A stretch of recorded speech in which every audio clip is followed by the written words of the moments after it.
tumeona unakuja Kenya. Welcome to Kenya. Napenda hiyo roho ambayo Matiang'i ako nayo. Matiang'i mwenyewe alisema hii serikali ya Kasongo Kaongo kuna uongo mingi itakuwa hapo, kuna utekaji nyara itakuwa hapo, kuna udanganyifu mingi itakuwa hapo. Yeye akasema hii serikali ya Kasongo Kaongo hezi kaa ndani, na hiyo ndio ilifanya akatoroka akaenda ng'ambo. Unajua saa zingine pale kwenyu ukiwa na vita mingi sana, wewe kama kijana mkubwa unaona wazazi kila siku wanapigana, wanagombana, wanatusiana.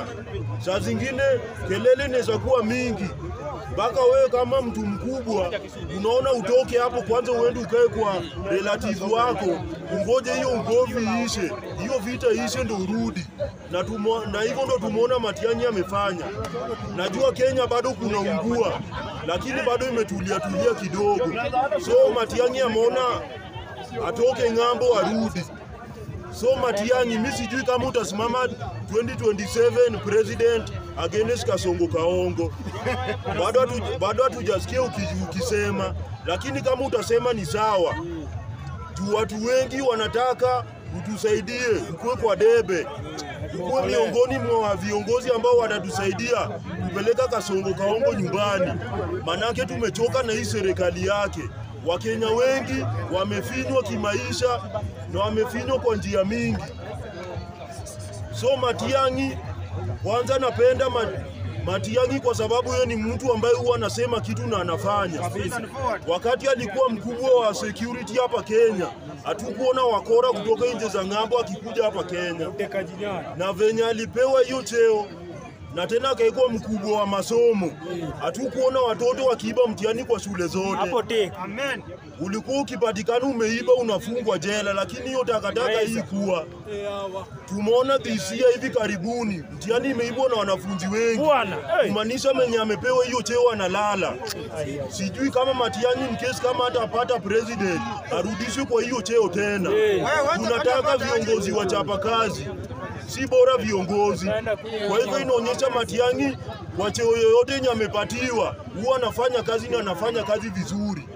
Na bado akasema basi zote shule zote Kenya school bus zipakwe rangi ya yellow, na hiyo kitu ilitimia.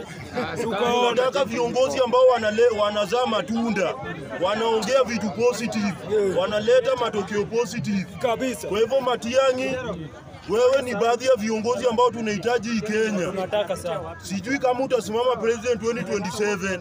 Kama utasimama, mutajipanga hapo na Mr. Watermelon. Tuone tutachagua mgani, juu hatuwezi kuwa na president wawili. Lazima kuwe na superior na mwenye anamfuata. So Matiang'i, wewe uko sawa kabisa. Kama ni uwaji, wanasiasa karibu wote wameua. Hiyo mimi sitaangalia.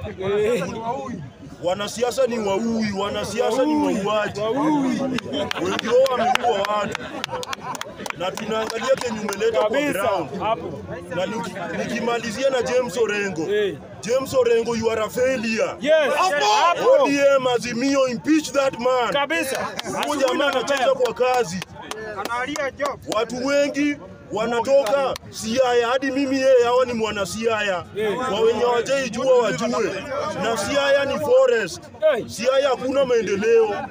Tangu niko kwa tumbo wa mamangu nikazaliwa, barabara iko wenye iko. Hakuna Siaya hata aenda kunywa uji huko. University zenye ziko Siaya hata zijafika 3. Siaya mimi naona ni kama hakuna university. Kwa hivyo Orengo, wewe ni failure. Na katika hii serikali ya Kasongo Kaongo kuna wanasiasa wengi watajifanya wako na wananchi na wako na wao. Kwa hivyo Orengo is a failure, na ende nyumbani. Asubuhi na mapema. Tafadhali. Mimi kitu nataka kusema